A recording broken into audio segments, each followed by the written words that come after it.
Good morning, ladies. Today I'll be discussing to you Confucianism.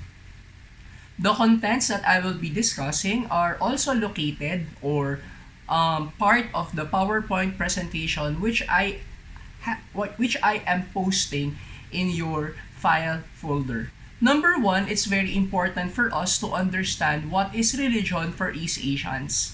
Let us look at how religion is understood by these people. The word religion is something not originally part of the Japanese and the Chinese languages. So, in other words, we can assume that religion is not a native idea or concept among these people. Religion is among the first words brought by the Westerners when they interacted with these people of Japan and China. Okay. When we talk about religion, however, in its pristine sense, in its pristine form, for Japanese, religion is shukyo. Shukyo. What is shukyo? It's a lifestyle. Okay? It's a way of living. And how do you characterize this way of living? It is subscribing to a set of ideologies, to a set of ideas furthered by a given school of thought. Okay? Or a certain teacher. So, Shukyo is being faithful to the teachings of a certain teacher that you are led to imbibing it and becoming faithful to that idea. Now, number two, when we talk about religion in the Eastern Asian context, it is not directed towards a specific deity. Okay? It is technically orienting yourself to a worldview saying that or leading you to an understanding that the world is understood to be operating in this given context. So it talks about responsibility. So when you talk about religion in the East Asian context, it is having this particular lifestyle and having this particular perspective or mentality. Okay? Now, let's focus our attention, let's zero in our attention on Confucianism. If Confucianism is not a religion in the strictest sense of the word, then we can say number one that it is not really a religion as we understand it in the Western perspective. Several other arguments. Number one, Confucianism does not have a specific founder or date or of founding. When we say Confucianism, we associate it instantly with Confucius. Okay? But you see, Confucius did not found the movement. Okay? He merely compiled the teachings of the ancient teachers and put them into an organized, formal way. So, Confucianism does not have a specific founder or date of founding. Number two, it does not profess belief in an absolute being. There's no God for them. Okay, it's really a way of life, and it has become religious because people imbibe the mentality, and so they live regularly with this vision and with this perspective. Number three, though it venerate ancestors, it is not understood as worshipping. Their veneration of the ancestors is to respect the ancestors for what they had imparted on them and also hoping to be able to honor them and become like them in their great nobility. Fourth, it emphasizes orthopraxy than orthodoxy. When you say orthopraxy, that is true practice. For them, it's more important to do good work and goodwill instead of merely subscribing to a set of beliefs. Okay? So, it's for them practice over believing. Number five, it does not have a closed canon. When you say closed canon, it does not have a specific set of holy books. Okay? Unlike Christianity, which has the Bible, or Judaism, which has the Torah, Islam, which has the Quran, the Hindu, which has the the Vedas, the Upanishads, and the Puranas, the Buddhist, which has the Tripitaka, the Confucius, although they have the Analects, it is not really confined to that because it's very important that for them, they subscribe to what good conduct is. Okay. Number 6, it does not have a specific institutional structure. Ibig sabihin, ladies, they don't have a priest. Unlike Christianity, particularly Roman Catholicism, there is the Pope, and under the Pope, there are the archbishops, bishops, there are the priests, and the church is organized as the Church of Rome, the archdiocese, the diocese, the parishes, etc. So it's very much structured. For Confucianism, it does not have that very organized structure. Maybe now there is, but that is only for political purposes, meaning in order to organize policies, okay? And it does not have a fixed religious service, okay? Now, facts about Confucianism. Number 1, Confucianism does not exist in the Chinese language, okay? It does not exist in the Chinese language, meaning, do you mean to say, sir, that Confucianism is not given importance by the Chinese people? No. It just means to say that it is already very much part of their mentality and their lifestyle, that they do not need to be very much literal and specific about it. Okay? And that, as I said earlier, Confucius, the perceived founder, is not really the founder, but he merely compiled the teachings of the old teachers, and as a matter of fact, Confucius says that he merely communicates or transmits the teachings of the ancient teachers, and he does not invent this, okay? Now, when we say Confucius and the ancient teachers, they are all part of the Rue School. When we say the Rue School, these were scholars and religious masters that were what? Very much skilled in summoning good spirits, exorcising evil spirits, and blessing and bringing blessings. Sir, akala ko ba hindi sila religion in the strictest sense of the word? Why are they able to adapt to adapt in summoning good spirits and exorcising bad spirits and then bringing blessing? We have to understand, hindi naman siya yung when you say summoning good spirits, hindi yan yung paggawa ng mga rituals. Pag exorcising evil spirits, hindi yan paggawa ng mga rituals against bad spirits. Rather, it is following a strict procedure of good conduct. Kasi sa kanila, good spirits or good health is brought about by following or subscribing to a set of good conduct or a set of good standards for living. Yung mga evil spirits, they are brought about by our failure to live what we are expected to do. Okay, so etong mga teachers na to, because they are the ones who were passed on with the wisdom of the ancient people, okay, so sila ang nagsasabi, ito yung dapat nyong gawin. Ito yung dapat na gawin nyo in order for you to be able to get the blessings of God. O, example, di ba marami tayong kasabihan? For example, bawal magwalis paggabi kasi nawawalis yung pera nawawalis ang blessing palabas. It does not make sense, right? It does not make sense. For us, it is entirely religious and superstitious. But you see, there is logic to that. Okay, why? If a Rue scholar would explain that, of course, in the evening, it's dark. And if, for example, you drop something of importance in the dark and you what do you call that? You swept it, you lose it forever. How will you get it if, for example, you thrown it away already? So you are not throwing blessing, you are not sweeping away blessing when you sweep in the evening. Rather, you are endangering your ability to locate or to recover what was lost because of you being careless. It's talking about carelessness. Oh. So the Rue scholars the Rue scholars, they were adept not with ritual and not with superstition, but with following the logical order of things as passed on to them by the ancient teachers, but we misunderstand it as summoning the good spirits, exorcising the evil spirits. But as a matter of fact, it is merely common sense. It is merely common sense knowledge. Okay.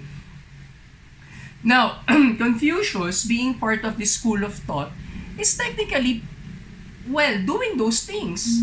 He knew, he understood the logic behind why people would do certain acts which other people understand as what? Superstitious. Okay? Now, aside from being scholars and religious masters, the Rue teachers were also historians. They know what happened in the past. And because they know what happened in the past, they can anticipate what will happen in the future. And again, people misunderstand that this is an act of sorcery.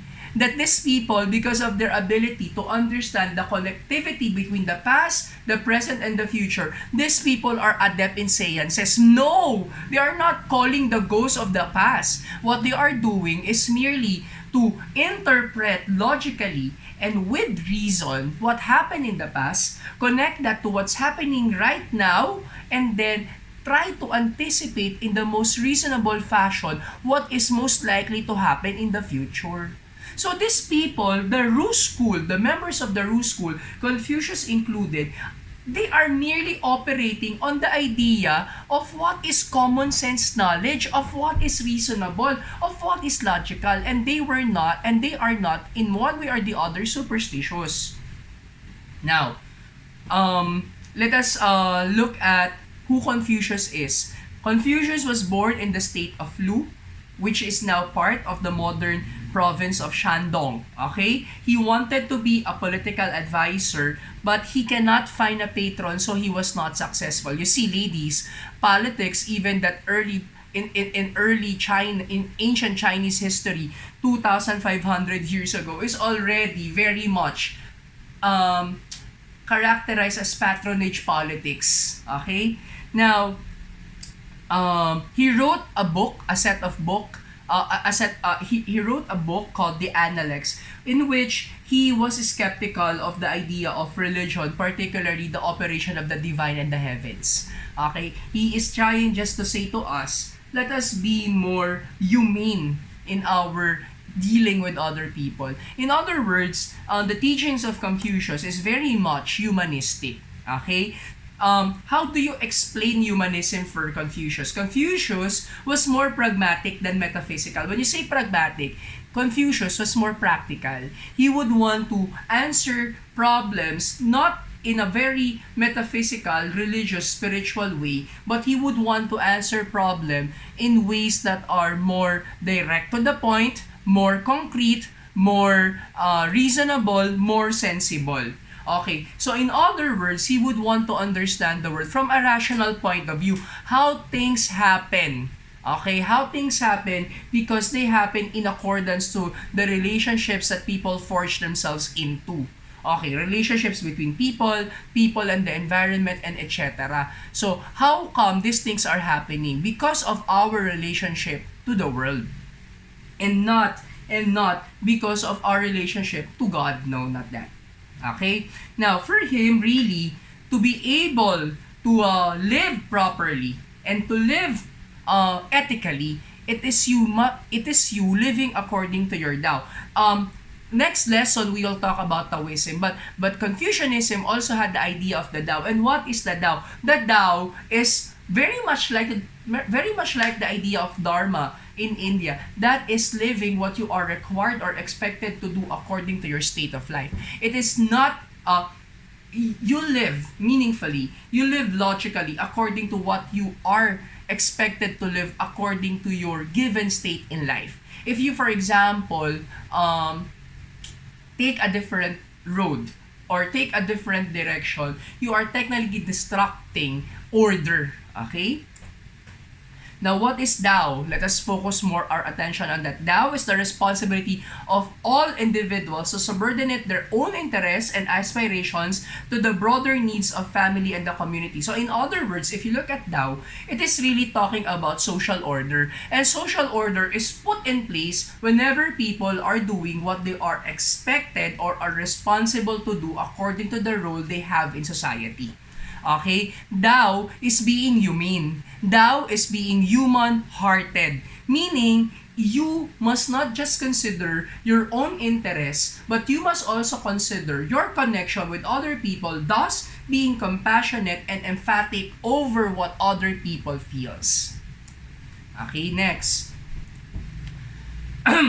Confucianism, as taught by Confucius, has emphasis on four very important things. Number one, the veneration of ancestors. Why do they venerate their ancestors? Do you think the ancestors were considered God? No, as I said earlier, the ancestors are thought to be models of virtue, and so they must be emulated. And not just that, the ancestors live in the past, and so they have this wisdom which we do not have. And so, because they have this wisdom which we do not have, it's very important that we try to model our lives on them. Number two, education and history and culture. Very important for Confucianism is education. Number three, cultivation of harmonious hierarchical relationships in one family and social life. Now we will look later on the 5 relationships of Confucianism. And number 4, the grounding of moral teachings and ethical principles in a religious and cosmic reality. In other words, morality and ethics is not grounded merely on one subscription to the idea of an absolute or an God, but more on the idea of cosmic unity and interconnectedness. We become moral, we become ethical when we become more sensitive and more responsive to the needs of people around us. Okay. Now, another very important concept for the for adherents of Confucianism is the idea of Li. Li, what is Li? Our life is governed by ceremonial attitudes of decorum and propriety. In other words, our life is very much ritualistic, not to the idea of ritual directed to the God. But when you say ritualistic, there are proper conduct necessary to be performed under given situations in one's given state of life. As a teacher, for example, there are certain standards I must subscribe to in order for me to effectively deliver what I am expected to deliver. For example, again, as a teacher in world religion and in philosophy, I should be teaching you Confucianism, Judaism, Christianity, Islam, Hinduism, Buddhism. I should be teaching you about the basic concepts of its beliefs, of what they do in their rituals, what religious books they have. So I have to teach you that. I cannot just teach you about hearsay. I cannot just teach you about opinion. I must be teaching you factual things about this religion, and later on from this, let's develop discussion and argumentation. Okay? Because if I will not do that, I will be not following the idea and the standard which I am expected to do as a teacher. Okay? As a teacher, I must teach. I must not deliver gossip. Okay? Now, in order, eventually, with Li, that is me living the standards I am expected to live, to do, I become a person of Ren. Okay. What is Ren? Ren is the ability to be compassionate and to feel what other people feel. Remember, sabi ni Confucius, sabi ni Jesus, do unto others what you want others do unto you. Okay? Pero sinasabi ni Confucius, even 2,500 years ago, way ahead of Jesus, do not do unto others what you don't want others do unto you. And that is being a person of Ren. You become a person of greater sensitivity to other people. If you don't want other people to mistreat you, don't mistreat them. If you want other people to treat you rightfully, then treat them rightfully. Why? You always have to put yourself in the position or in the place of another person. Okay? Very much like the idea of intersubjectivity. Okay? Now, in the PowerPoint presentation, there is a postscript on Immanuel Kant, but we will skip that. Okay? Now, just to quickly discuss what Immanuel Kant is saying, I think it's very important. Being ethical is not based on sentimentality according to Immanuel Kant. Being ethical is based on reason. And what is that? Being reasonable is being universal. In other words, if I am in the position of another person who needs help, what do I want other people to do unto me? I want them to help me. So if, for example, I am the position of greater resource, and there is another person needing my help, I should be giving that person support or help because that person can be me. Okay, that is the idea of reason. And that you do not select. You do not differentiate according to who is your friend, who is your enemy. No, you actually help everybody because by virtue of our humanity, we all share the same existence. And very much like the idea of Immanuel Kant, that is also what Confucius is trying to tell us. Be a person for others regardless of label. Be one who helps other people regardless of whether or not they are your friends. Okay? Because everybody in the end is human. Okay? Now, let's focus on the 5 lasting relationship according to Confucius. Number 1, the foremost relationship is as a parent to a child. So, as a parent, you have, as a child to your parent, you have to be loyal, be respectful, be considerate of them. Number 2, husband to wife. Okay? So, as a wife to your husband, you have to be to be subject to him, and as a husband to your wife, you have to be considerate, loving, and supportive of her. Okay? Number 3, sibling to sibling. Okay? So you have to be always sensitive, compassionate, helpful to one another. Number 4, there is the teacher to the student. As a teacher, I have to be critical, yet even if I am critical to my students, I have to feel what they are undergoing, and I have to be empathic, helping them in the best way I can. The student must also be, in one way or the other, respectful of the teacher, regardless of the teacher being strict, being unapproachable, and not be approached. So you always have to exercise respect. And the last is one of ruler to subject. A political leader to his subjects. Okay. Now, for Confucius, very, very important, the idea of junzi. What is junzi? Being honorable. Okay. Being honorable is not something people give to you.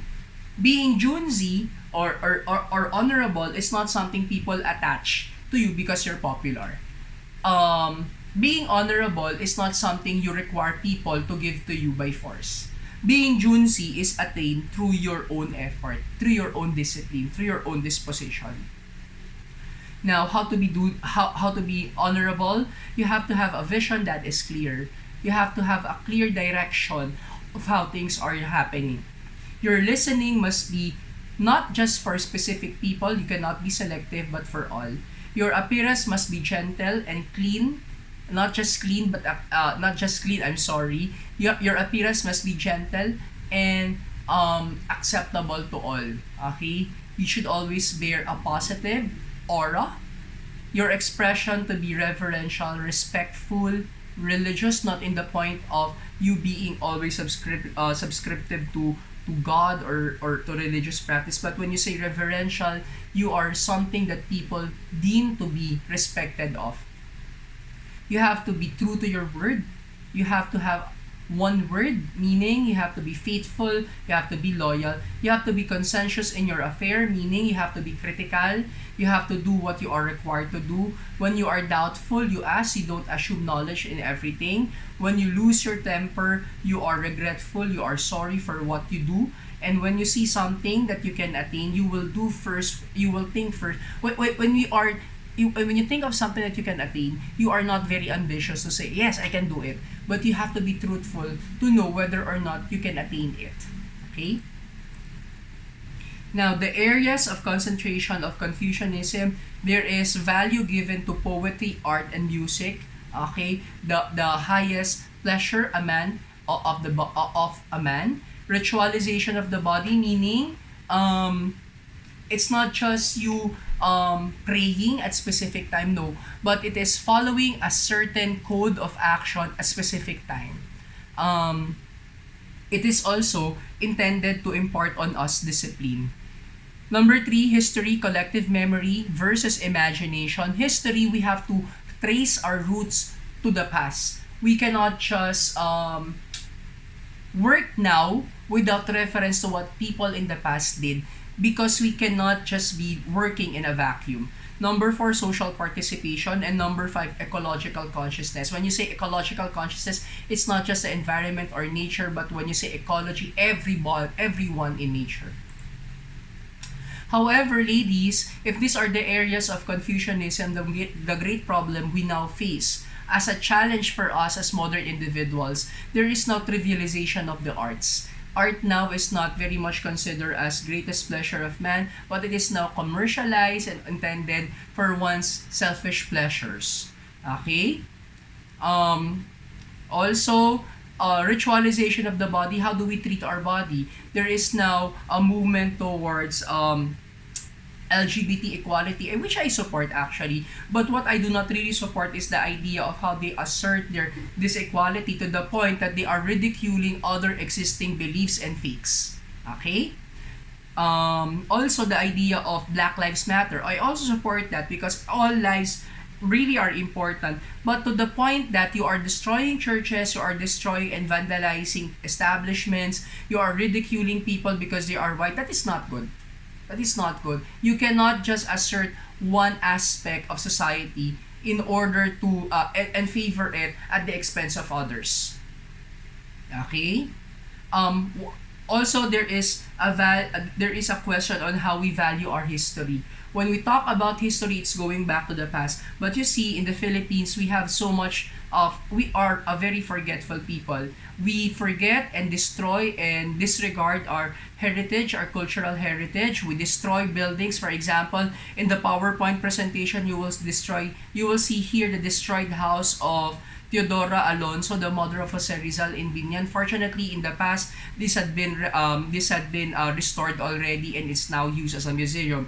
However, there is also the El Hogar building. Right now, there is a trend in the city of Manila, wherein they destroy a lot of heritage sites. The latest one they are destroying is the Sonico Bell Foundry in Binondo, in San Nicolas, Manila. It is one of the oldest buildings there. It is the oldest bell foundry, meaning it's the oldest manufacturer of bells in the Philippines, and they are destroying it and they are transferring it now to Casa Acuzar. San Sebastian, at the back of that, they are building a huge and ugly landscaper, which is to serve as a condominium for students in the University Belt area. But once you put that in place, it will destroy the view of the San Sebastian Church. Very much like how the ICM's Torre de Manila had destroyed the view of Luneta Park's Rizal Monument. You'll also see here the Church of Kalumpit, okay, wherein they wanted to restore it, but they ended up making it as a big birthday cake. Okay, also the idea of ecology, what do we really give value to or premium to? Is it really ecology or our economic development? Okay, now ladies, to end, your performance task as a group, again, work as a group. I think this is not a group, okay? This is not a group.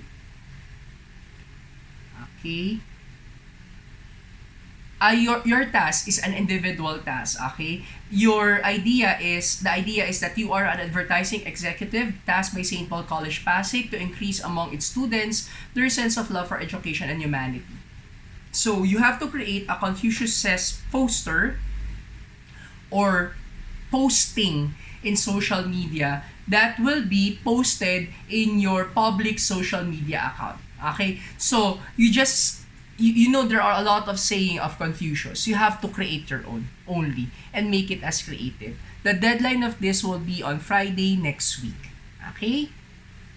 That's it, ladies. If you have any questions, you just send me a PM, or if you cannot send me a PM because of poor internet connectivity, you ask your academic chairman. They have my number. They can course it to me from you. Thank you. Bye.